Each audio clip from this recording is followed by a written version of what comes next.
சமைக்கும் போது லைவ் போட சொல்கிறாங்க.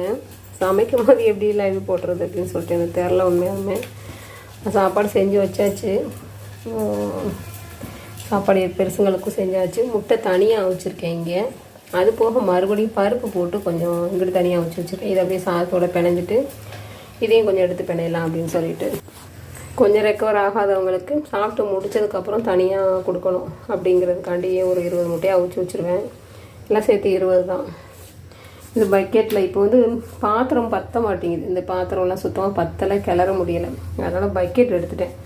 பக்கெட்டில் அப்படியே கிளறி வச்சுக்கலாம் அப்படின்னு சொல்லிட்டு சாப்பாடு ஆக்கி இதுவும் கிளறி வச்சுருக்கேன். இதுவும் அப்படி இருக்கு. நீ அப்படியே இதெல்லாம் போட்டு பரட்டி பால் தயிர் போட்டு பரட்டி கொடுத்துடலாம். அவ்வளோதான்.